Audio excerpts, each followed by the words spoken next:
Students 8th, 9th, 10th class విద్యార్థులకు మరియు TET 2 and DSC, ముఖ్యంగా టెట్ 2 అండ్ డిఎస్సి 2026 మరి టెట్ నోటిఫికేషన్ అయితే వచ్చేసింది.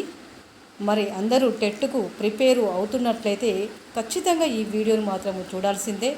ఎందుకంటే తెలుగులో మాత్రము 30 మార్కులు అండి. తెలుగు ఖచ్చితంగా చేయాలంటే 30 మార్కులు సాధించడం ఎలా, ఆ 30 మార్కులు మీకు రావాలంటే ఈ వీడియోను తప్పకుండా చూడాల్సిందే, ఖచ్చితంగా చూడాల్సిందే. స్కిప్ అయితే చేయకూడదు. ఎందుకంటే తెలుగు గ్రామర్ పైన తెలుగు పట్టు కావాలంటే ఖచ్చితంగా ఈ వీడియోస్ను చూడాల్సిందే. ఎందుకనంటే మరి తెలుగులో 30కి 30 మార్కులు సాధించాలంటే ఖచ్చితంగా గ్రామర్లో పట్టు అనేది ఉండాలి. Dear students, TET 2 and DSC అభ్యర్థులకు మరియు ఈ రాగిణి ఎడ్యుకేషన్ ఛానల్కి అయితే స్వాగతం. తప్పకుండా ఈ వీడియోని చూసి లైక్ చేయండి, సబ్స్క్రైబ్ చేయండి, మీ యొక్క అభిప్రాయాన్ని కామెంట్లో తెలియజేయండి.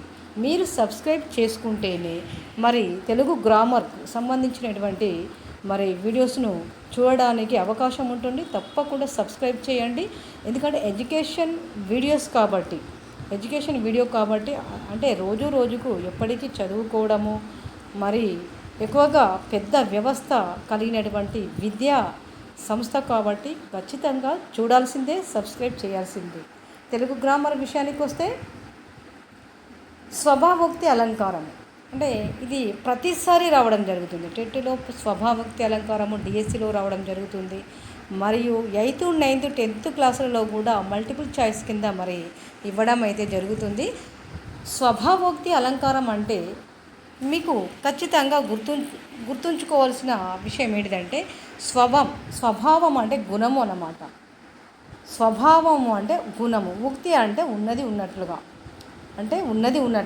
ఇది బాగా గుర్తుపెట్టుకోవాలి. స్వభావోక్తి అలంకారం అంటే ఉన్నది ఉన్నట్టుగా గుర్తుంచుకోవడం. స్వభావోక్తి అలంకారం అంటే ఉన్నది ఉన్నట్టుగా గుర్తుంచుకోవడం.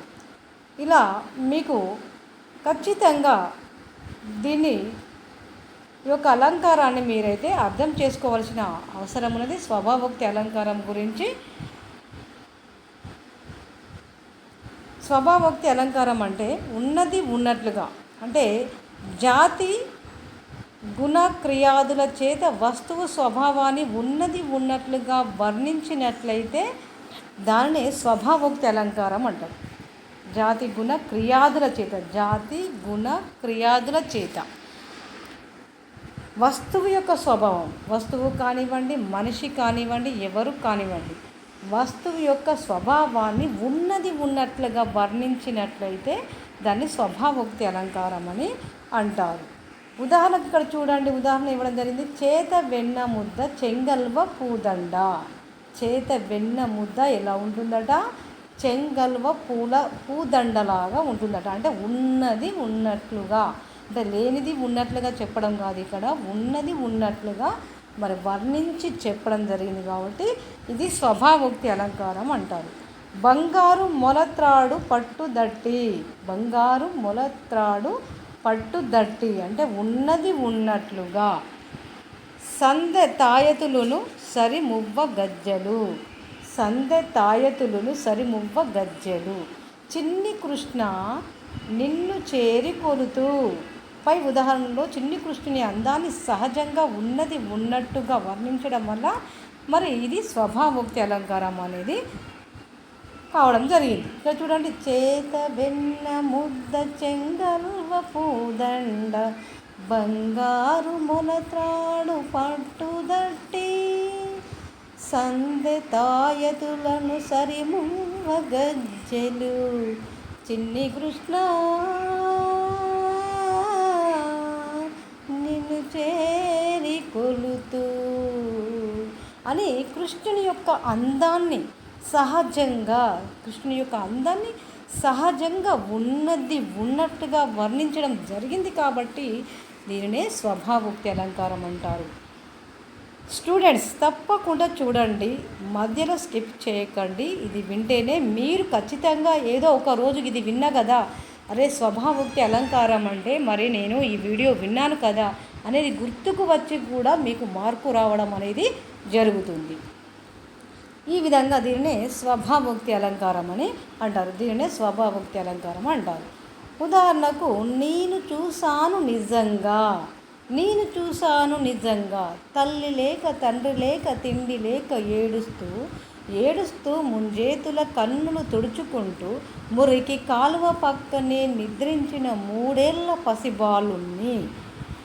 జింకలు బిత్తర చూపులు చూస్తూ చెవులు నిగిర్చి చెంగు గెంతుతున్నాయి.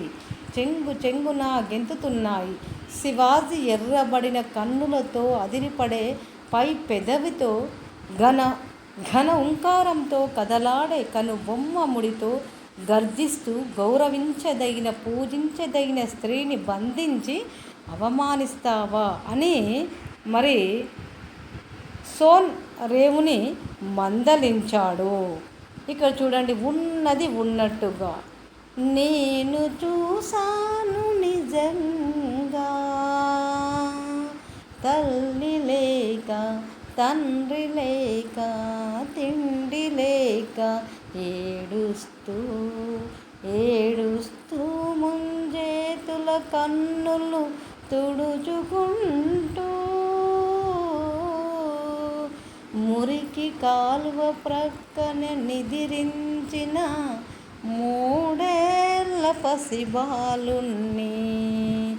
జింకలు బిత్తర చూపులు చూస్తూ చెవులు నిగిర్చి చెంగున గెంతుతున్నాయి. శివాజీ ఎర్రబడిన కన్నులతో అదిరిపడే పై పెదవితో ఘనహుంకారంతో కదలాడే కనుబొమ్మ ముడితో గర్జిస్తూ పూజించదగిన స్త్రీని బంధించి అవమానిస్తావా అని సోనుదేవుని మందలించాడు. ఎందుకంటే దీని ఒక పాట రూపంలో కానీ ఒక పద్య రూపంలో కానీ పాడుకోవడం జరిగింది. కాబట్టి ఎందుకంటే ఇలా గుర్తు ఉంటాయి అన్నట్టు, ఏదో ఒక రూపంలో చదువుకుంటే అది గుర్తు అనేది ఉండిపోతుంది. కాబట్టి మీరు ఆన్సర్ అయితే మరి చాలా క్లియర్గా చేయడం జరుగుతుంది. అంటే ఉన్నది ఉన్నట్టుగా అంటే ఒక స్త్రీని బంధించి అవమానిస్తావా అని సోన్ దేవుణ్ణి మందలించినట్టుగా ఉన్నది ఉన్నట్టుగా వర్ణించబడినట్లయితే దాన్ని ఏ అలంకారం అంటారు? స్వభావోక్తి అలంకారం అని అంటారు. ఇది అర్థమైంది కదా. స్వభావోక్తి అంటే స్వభావము అంటే గుణము, ఉక్తి అంటే ఉన్నది ఉన్నట్లుగా. ఇది చాలా క్లియర్గా మీకు అర్థమైంది అనుకుంటాను. ఖచ్చితంగా ఈ వీడియోని చూసిన వారు తప్పకుండా సబ్స్క్రైబ్ చేస్తేనే మరిన్ని తెలుగు గ్రామర్ మరి ఇలాంటి అలంకారాలను గురించి నేను వివరంగా చెప్పడం అనేది జరుగుతుంది. అతిశయోక్తి అలంకారం అంటే గోరంతలను కొండంతలుగా వర్ణిస్తే అది అతిశయోక్తి. ఉన్న వస్తువును అతిశయించి చెప్పడమే అతిశయోక్తి అలంకారం అంటారు. అతిశయోక్తి అలంకారం అంటే కొంచెం అంటే గోరంత దాన్ని ఏం చేస్తారంటే కొండంతగా వర్ణిస్తారు. కొండంతగా వర్ణించి చెప్పబడేటువంటి దానిని అతిశయోక్తి అలంకారం అని అంటారు.